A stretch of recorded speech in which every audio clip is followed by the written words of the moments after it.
भगवान शिव कौन है? आदि गुरु हैं, सभी के गुरु हैं। जितनी भी ज्ञान विज्ञान की धाराएं हैं, चाहे वो योग विज्ञान हो, नृत्य विज्ञान हो, कला हो, साहित्य हो, पदार्थ विज्ञान हो, लेकिन और जान लीजिए सभी के गुरु हैं। राक्षसों के भी गुरु हैं, देवों के भी गुरु हैं, ऋषियों के भी गुरु हैं, ब्राह्मणों के भी गुरु हैं, शूद्रों के भी गुरु हैं, वैश्यों के भी गुरु हैं, क्षत्रियों के भी गुरु हैं। दैत्यों के गुरु कौन है? ऐसे प्रत्यक्ष रूप से नाम बताएंगे कोई? शुक्राचार्य। शुक्राचार्य के गुरु कौन? तो भगवान शिव। अच्छा, देवों के गुरु कौन है बताएंगे? और बृहस्पति के गुरु कौन? भगवान शिव। ऋषि दधीची के गुरु कौन? तो भगवान शिव। यानी भगवान शिव आदि गुरु है। समस्त ज्ञान उनके मुख से निश्रित हुआ, समस्त शास्त्र, समस्त वेद, सब कुछ उनसे निश्रित हुआ। आज समाजवाद की बहुत चर्चा होती है। समाजवाद समझते हैं क्या होता है? समता मूलक समाज, सभी एक समान रहे, समाज में सबको बराबरी और सम्मान मिले, समाजवाद का ही कॉन्सेप्ट है। समाजवाद के प्रेरक कौन है? भगवान शिव। देखिए कहीं कोई भेद नहीं है, जाति विहीन, कुल विहीन, परंपरा विहीन और परम ज्ञान में लीन। कौन? भगवान शिव। सारे विरोध उनमें मिल जाते हैं, समा जाते हैं। भगवान की परिभाषा जो उपनिषद कहता है, अणोरण्यान महतो महीयान, अणु से भी अणु है, यानी सूक्ष्म से भी सूक्ष्म, छोटा से छोटा और विशाल से भी विशाल, व्यापक से भी व्यापक। भगवान बहुत छोटे भी हैं और भगवान बहुत विशाल भी हैं। जाति विहीन, कुल विहीन, कोल के गुरु, भील के गुरु, भगवान शिव हर एक के गुरु हैं, हर एक अवस्था में गुरु हैं। कोई भेदभाव उनमें है क्या? नहीं ना है। समाजवाद का मतलब अभी हमने बताया, जहां समता हो, विषमता न हो। गोस्वामी तुलसीदास जी भी रामराज्य में समाजवाद का ही वर्णन करते हैं। एक चौपाई में समाजवाद को भी परिभाषित करते हैं, बैर न करूं कहूं दूषण कोई, राम प्रताप विषमता खोई। जहां कोई किसी से बैर नहीं करता, जहां विषमता खो चुकी है, वहां राम राज्य है, यानी वहां समाजवाद है। समाजवाद का ही सिद्धांत है जो राम राज्य में है। राम के प्रताप से बैर और विषमता खो जाते हैं, यानी जहां बैर और विषमता न हो वही तो समाजवाद है। भगवान राम भी क्या है फिर? समाजवादी है। भगवान राम भी समाजवादी हुए कि नहीं हुए? भगवान शिव भी समाजवादी हुए। रामराज्य में आपने सुना है ना, न्याय पाने के लिए कुत्ते को भी प्रतीक्षा नहीं करनी पड़ती है। कुत्ता और ब्राह्मण सबको समान न्याय मिलता है। समाजवाद का उद्देश्य है बैर भाव जाना चाहिए और विषमता जानी चाहिए। कुत्ता और ब्राह्मण की कथा मालूम है आपको? एक ब्राह्मण भिक्षा मांग करके, धूप बहुत थी, उस दिन कुछ नहीं मिला, वापस घर दुखी होकर लौट रहा था, तो सामने कुत्ता मिला तो गुस्सा से कुत्ते को मार दिया। कुत्ते की फरियाद हो गई भगवान राम के दरबार में। तुरंत भगवान आए, उन्होंने पूछा क्या है भाई? हम चुपचाप सड़क पर थे, हम भौंक भी नहीं रहे थे, अब ब्राह्मण आया हमको मारकर चला गया। ब्राह्मण को बुलाया जाए। बुलाया गया ब्राह्मण को, वो बोला कि हाँ इसने मुझे कुछ नहीं किया, मैंने गुस्से में इसको मार दिया। उसने भी ब्राह्मण ने कहा। तो भगवान राम ने कुत्ते से पूछा कि इसको क्या सजा दी जाए? तो कुत्ते ने कहा भगवान आप दे दीजिए। नहीं तुम बताओ, समाजवाद है ना, देखो समाजवाद का उदाहरण, तुम ही बताओ कि इस ब्राह्मण को क्या सजा दी जाए। तो कुत्ते ने क्या कहा, ध्यान से सुनिए, इसको कलिंजर का महंत बना दीजिए।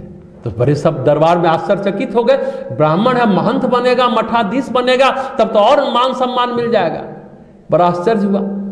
भगवान राम ने कुत्ते से पूछा कि तुमने ऐसा क्यों कहा, इसको तो तुमने और वरदान दे दिया, सजा कहां मिल रही है? तो कुत्ते ने कहा हुजूर पिछले जन्म में हम भी कलिंदर के महंत थे, मठाधीश थे, गड़बड़ किए ना, तो कुत्ते की योनि मिली। ये भी जाएगा, महंत बनेगा, गड़बड़ करेगा और फिर कुत्ता बनेगा, और फिर इसको कोई डंडा मारेगा, तब समझ में आएगा कि चोट क्या होती है।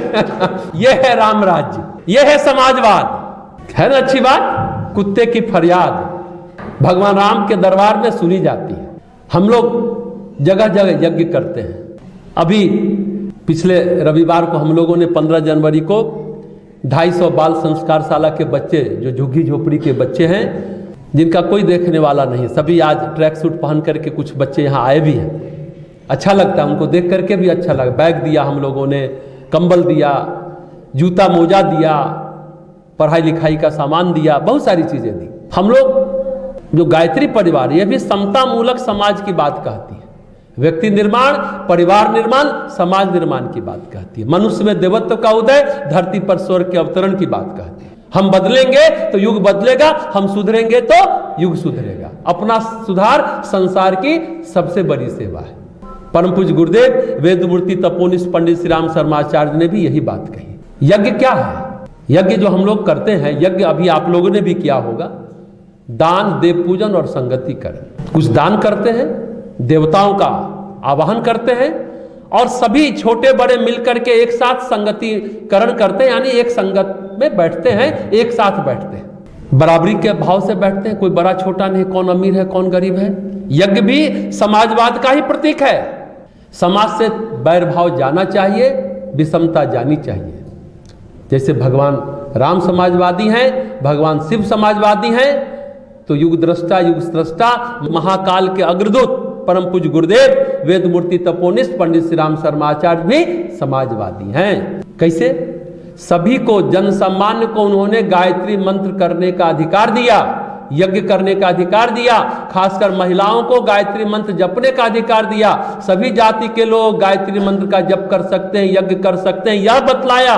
सिर्फ बताया ही नहीं, करके दिखलाया। शास्त्रों में वर्णित समाजवाद को उन्होंने आज के युग में साकार कर दिखलाया। उन्होंने क्या नारा दिया? नर और नारी एक समान, जाति वंशव एक समान, मानव मात्र एक समान। इससे बड़ा समाजवाद और क्या होता है? एकता, समता, जो समाजवाद का उद्देश्य है, उन्होंने जीवन में उतार कर दिखलाया। आज वेद मंत्र महिलाएं धड़ल्ले से पढ़ती हैं। अभी जो रुद्राभिषेक यज्ञ हवन हो रहा था, सभी महिलाएं करती हैं। अभी प्रज्ञेश्वर महादेव की प्राण प्रतिष्ठा हुई, अपने शक्तिपीठ की देव कन्याओं ने जाकर के वहां सारा प्राण प्रतिष्ठा का क्रम किया। शादी विवाह से लेकर सारे संस्कार महिलाएं करा रही हैं, या किसी जाति के लोग कर रहे हैं। पुरोहित का भी काम कर रही है, पुरोहित की भूमिका में है। ये क्या है? यही तो समाजवाद है। यज्ञ के माध्यम से समाज से बैर भाव जाए। बुद्धत्व का बीज सभी के अंदर है, चाहे वो किसी जाति वर्ण में पैदा लिया हो, सभी के अंदर बुद्धत्व का बीज है। उसे अंकुरित कर परम पूज्य गुरुदेव ने दिखलाया। अंकुरित ही नहीं किया, उसको पुष्पित, पल्लवित, विकसित कर दिखलाया। समाज में एकता, समता, ममता, शुचिता को गायत्री परिवार ला रहा है और आगे भी लाता रहेगा। लेकिन एक लोचा है। लोचा समझते हैं? लोचा मतलब गड़बड़ है। संसार भी अनंत है और भगवान भी अनंत है ना जी। क्यों? भगवान अनंत है तो समझ में आता है, संसार भी अनंत है। बताइए, क्योंकि भगवान ही संसार है। जब भगवान के लिए भेद बुद्धि, भेद हो जाता है ना, बड़ा छोटा, अपना पराया, तब भगवान संसार बन जाता है। ध्यान से अब गंभीर बात सुनिए। भगवान में भेद बुद्धि हम लोग के अंदर कब आती है? भगवान को देखकर। भगवान संसार कब बन जाता है?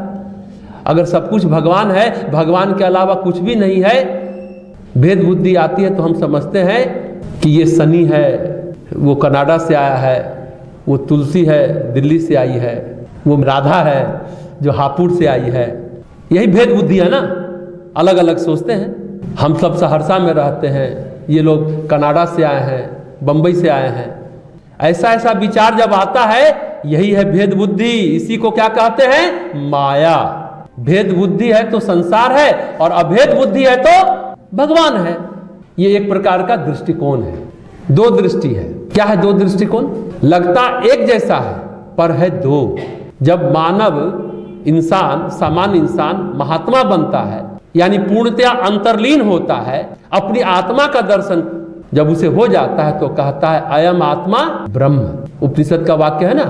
जब चित्त का मल साफ हो गया, अभी हमने कहा ना, प्रार्थना करने से मन निर्मल होता है। चित्त का मल, गंदगी, जो टॉक्सिन है, जो विकार है, वो निकल जाता है। चित्त का मल साफ हुआ, तब समझ में आता है कि यही आत्मा ही परमात्मा है और वो सर्वव्यापी है। ये अनुभव कब होता है? जब आप समाधि में होते हैं। हम पतंजलि के अष्टांग योग की बात करते हैं ना। क्या क्या है अष्टांग योग? यम, नियम, आसन, प्राणायाम, प्रत्याहार, धारणा, ध्यान, समाधि। 8 अंग है योग के। यम यानी आंतरिक अनुशासन, नियम यानी बाह्य अनुशासन, आसन शरीर में प्राण का सुचारू रूप से संचालन, प्राणायाम प्राण पर या प्राण का नियंत्रण, क्या शब्द सही होगा? प्राण का नियंत्रण या प्राण पर नियंत्रण? कोई बता सकता है? कब बोलते हो I live in Patna at Saharsa, मतलब क्या होगा? दोनों सही है। बड़ा शहर है तो इन बोलते हैं, छोटा शहर है तो प्राण क्या है? प्राण पर या प्राण का, ऐसे समझाओ तो। प्राण का नियंत्रण, प्राण तो बहुत बड़ा है ना जी, प्राण पर नियंत्रण मनुष्य कहाँ पा पाया? नहीं पाया ना था। प्राण का नियंत्रण क्या हो गया? प्राणायाम। उसके बाद है प्रत्याहार। ये 4 यम नियम आसन प्राणायाम हुआ बहिरंग योग। प्रत्याहार धारणा ध्यान समाधि हो गया। 4 जो है वो अंतरंग योग है। अब यहां से आदमी अंदर जाता है, प्रवेश करता है। प्रत्याहार मन का मुड़ना, संसार से मन मुड़ा। चलते हैं मंदिर। अब करारा शिव आया है तो ऋषिकेश हरिद्वार घूम रहा है शनि, मन मुड़ गया है उसका, तो चलते हैं भारत में अपनी जड़ों से जुड़ रहा है, अपनी संस्कृति को जानना सुनना समझना चाहता है, तो मन मुड़ा, उसका प्रत्याहार हो गया शनि का। प्रत्याहार के बाद है धारणा। अब मंदिर आ गए, कोई जरूरी नहीं है कि मन लगे। धारणा क्या है? मन का लगना। ध्यान पतंजलि के दृष्टिकोण से 7वां चरण है। ध्यान क्या है? मन का लीन होना। और समाधि क्या है? मन का विलीन होना। अष्टांग योग एक एक शब्द में इतने आसानी से समझ जाएंगे। प्रत्याहार मन का मुड़ना, धारणा मन का लगना, ध्यान मन का लीन होना, समाधि मन का विलीन होना। विलीन होगा तो यही आत्मा ही परमात्मा लगेगी जो सर्वव्यापी है। ये समाधि का अनुभव है जो हम अभी बात कर रहे थे आप। जब समाधि से उत्थान हुआ यानी व्युत्थान हुआ, मतलब समाधि से उठा, जैसे हम नींद से उठते हैं तो उसको भी कहते हैं व्युत्थान। व्युत्थान मतलब उठना। फिर दृष्टि खोली तो सामने संसार आया। आप समाधि में है, गहन समाधि में है, मन लीन नहीं विलीन हो गया, ध्यान से समाधि में पहुंच गए, 8वें चरण में पहुंच गए। और जब आंख खोला तो सामने संसार मिला। उत्थान जब हुआ, आप उठे, आंख खोले, तो हम लोग भी देखते हैं सामने संसार है। सब लोग अभी अब ध्यान करेंगे तो अभी खोलेंगे तो संसार दिखने लगेगा। पर जो समाधि से उठा तो उसने क्या कहा? सर्वम खिलविदम ब्रह्म। सब कुछ अलग अलग दिख रहा है पर है नहीं। सब जो लख रहा है, दिख रहा है, वो ब्रह्म है। लखना समझते हैं ना? लखना मतलब देखना। जो दिख रहा है वो ब्रह्म है। जब निर्विकल्प समाधि, निर्विष समाधि में जाता है तो अनुभव करता है अयम आत्मा ब्रह्म। और समाधि से जब व्युत्थान होता है, वापस लौटता है, चलता फिरता है, खाता पीता है, सोता जगता है, बात व्यवहार करता है, तो उसमें एक अंतर्धारा बहती है जो कहती है सर्वम खिलविदम ब्रह्म। जिसको अयम आत्मा ब्रह्म का अनुभव नहीं हुआ है वो सर्वम खिलविदम ब्रह्म का उच्चारण नहीं कर सकता। एक आंख बंद कर जो अनुभव होता है अयम आत्मा ब्रह्म, एक खुली आंख का जो अनुभव है वह है सर्वम खिलविदम ब्रह्म। दोनों अलग अलग नहीं है। आंख बंद करने का अनुभव और आंख खोलने के बाद का जो अनुभव है।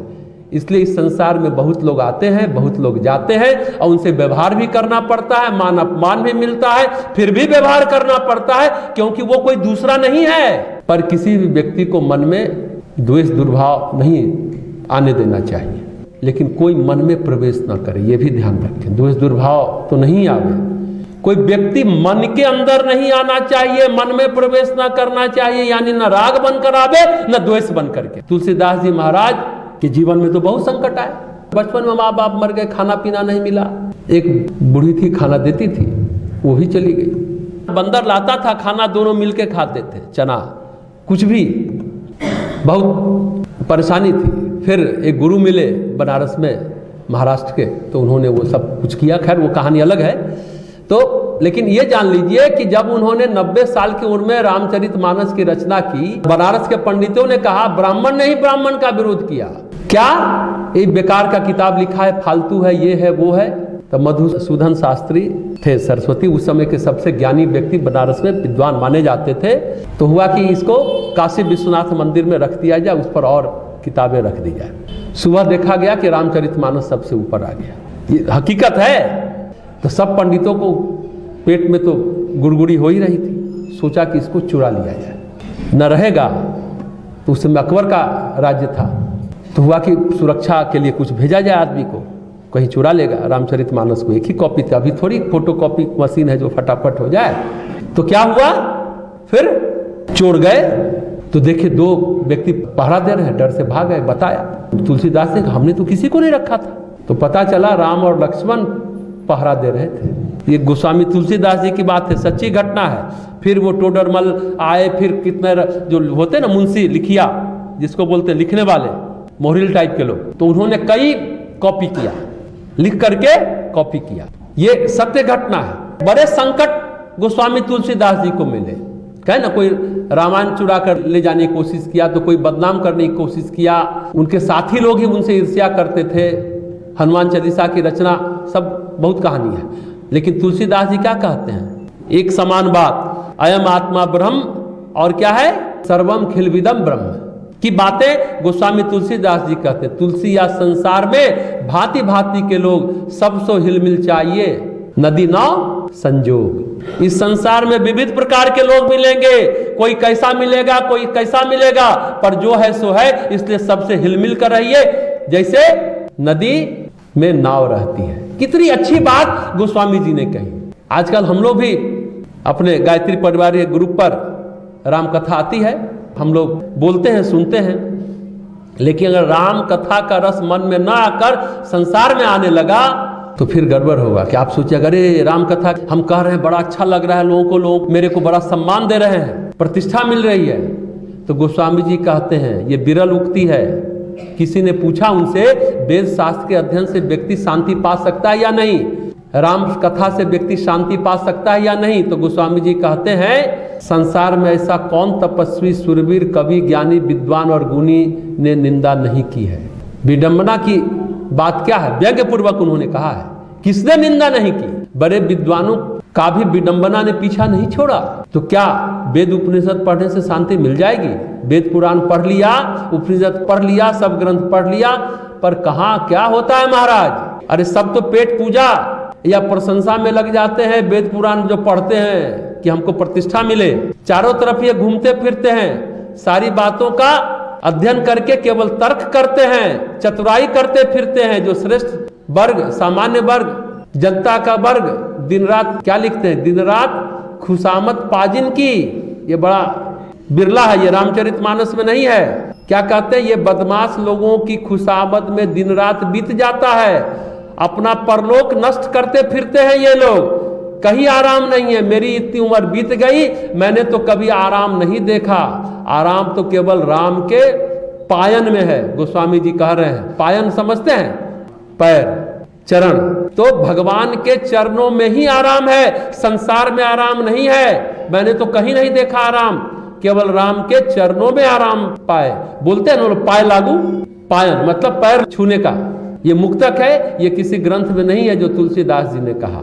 तो आई बात समझ में, समाजवाद की बात गोस्वामी तुलसीदास जी कहते हैं ना। राम राज्य में समाजवाद था, कुत्ता और ब्राह्मण सभी को एक साथ न्याय मिल जाता था। अब आज की बात समाप्त करते हैं।